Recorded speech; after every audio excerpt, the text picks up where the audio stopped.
Then he brought him to Jesus, says the gospel today. One sentence, a very simple phrase, but of magnificent importance for all of us. Just very simply, we read in the gospel today that Andrew, after encountering Jesus, went back and saw his brother Peter, and he brought him to Jesus in a very, very simple way. It seems that it was very simple for him. When one of the hardest things in the faith is to bring someone to Jesus, to bring someone along, to share your faith with others, one of the toughest things to do. So the question is, why is it so hard for us? If it was so easy for Andrew. Let me tell you a story. The past summer, before classes began, we were with a group of you, those in leadership, at an evangelization training weekend. And it happened in Sisters, Oregon, at the time of all the fires, when the fires were just like scourging the mountains and like fires everywhere. So as we are going up, we keep seeing fires and fires, but they keep telling us that the place itself is safe.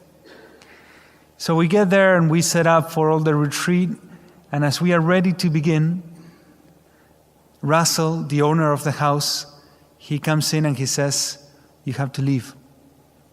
"What do you mean you have to leave? We are about to start." He says, "No, you have to leave because a fire has started a mile away, and if you don't leave right now, you're going to be behind the fire line, and it's very, very dangerous. So they don't let us stay here. You need to leave." In that moment, imagine our hearts dropped in a second. And so we started praying with all the faith that we had at that moment, which wasn't so much. But with all the faith that we had, we started praying. And we started praying and praying and praying.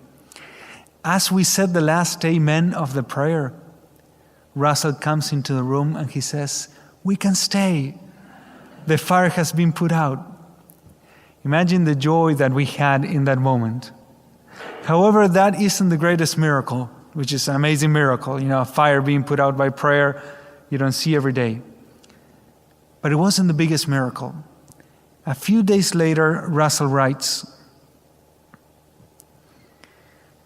"I have shared the story of the fire and the enthusiastic and faith-filled prayers that went up from your group, and then the fire getting put out right away, with many people, and they have all been encouraged by it.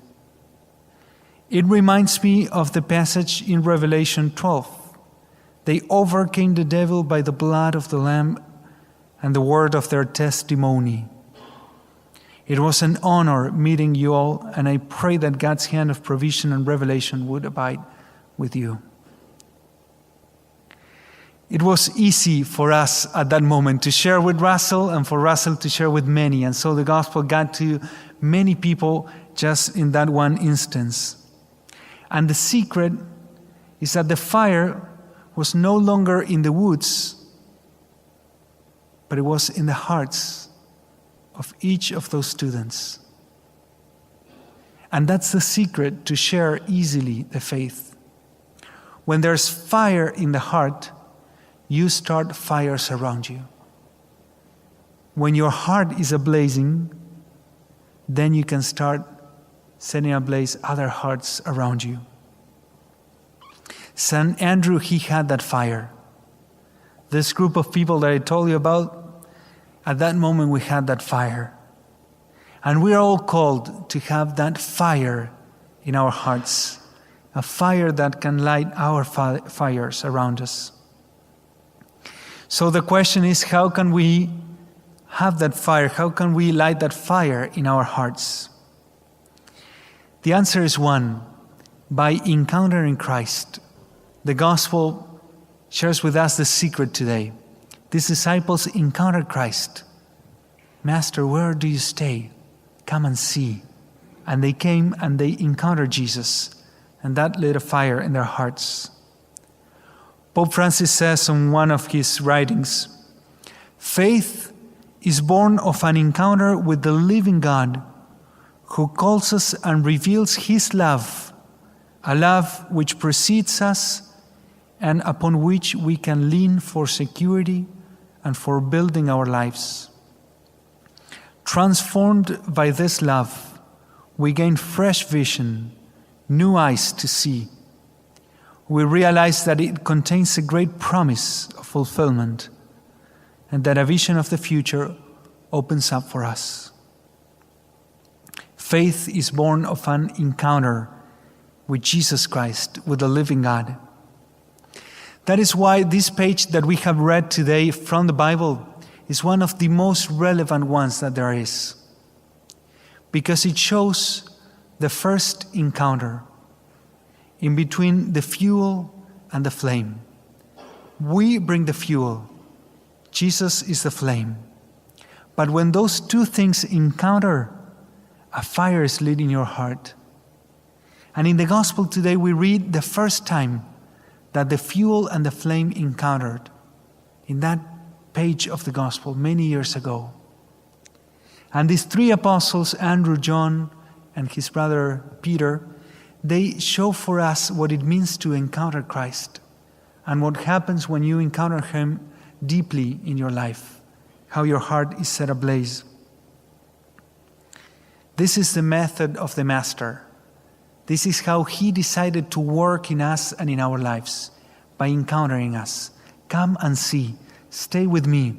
Encounter me heart to heart, and I will light a fire in your heart. For that reason, I would like to share with you 3 thresholds that the disciples had to go through in order to encounter Christ, so that that fire may be lit in their hearts. And they correspond with the 3 names that are used for Jesus in the gospel that we just read. The first threshold is that one of knowledge. John the Baptist, he points out Jesus as the fulfillment of the Old Testament. He says, "Behold, this is the Lamb of God." For the disciples, that had a strong meaning. They knew from the Old Testament how the lambs were the animals that they would use to expiate their sins. And they would lay hands on the lamb. And then by sacrificing that lamb, their sins would be forgiven.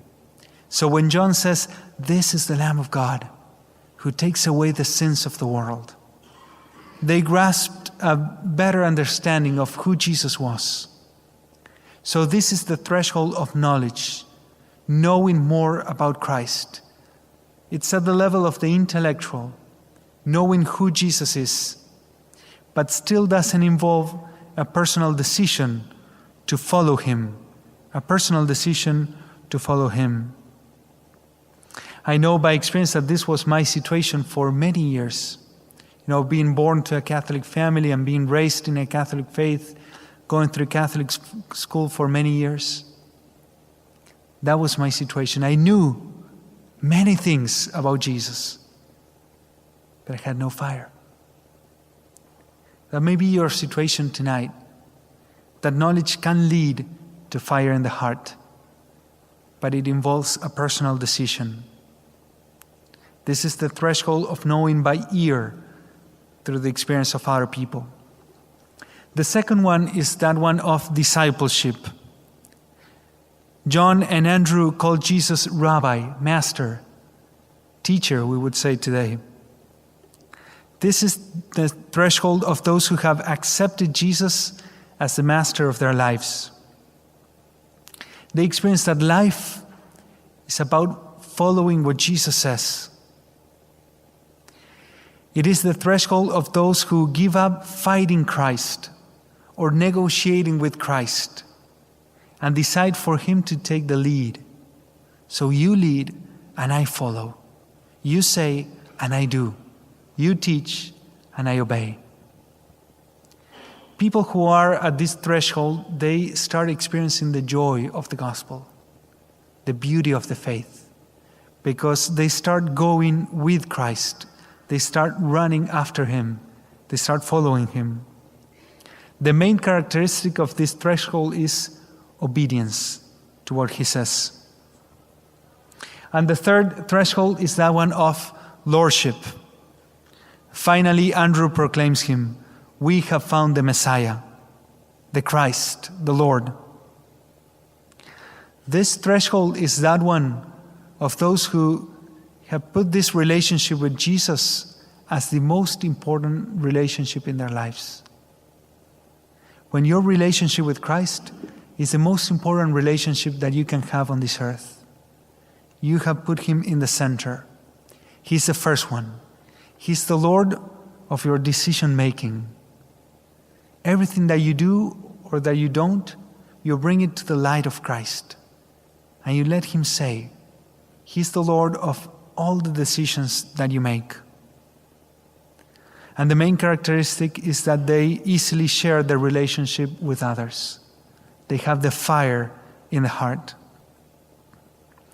So I would like to propose a question to you. That is a challenging question, but I think it's a good one. Where are you at today? Where do you find yourself in your encountering of Jesus? How is your relationship with him today?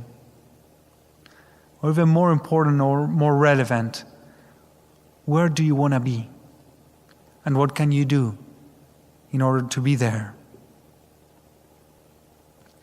We tend to think many times that encountering Christ is once and done. I encountered him once in my life, changed my life, and then I just take care of my faith. I go to Mass or do whatever I have to do. It's not like that. There might be an important moment when we encounter Christ. I would never forget mine. April 11th of 1999. 11 in the night. That moment changed my life forever. But that needs to be followed by successive encounters with Christ every day that renew and rekindle that fire in our hearts, that keep the fire going. So how can we encounter Christ today? I would like to suggest two places where we can encounter Christ today and rekindle that fire. The first one is the sacraments. Very easy to do.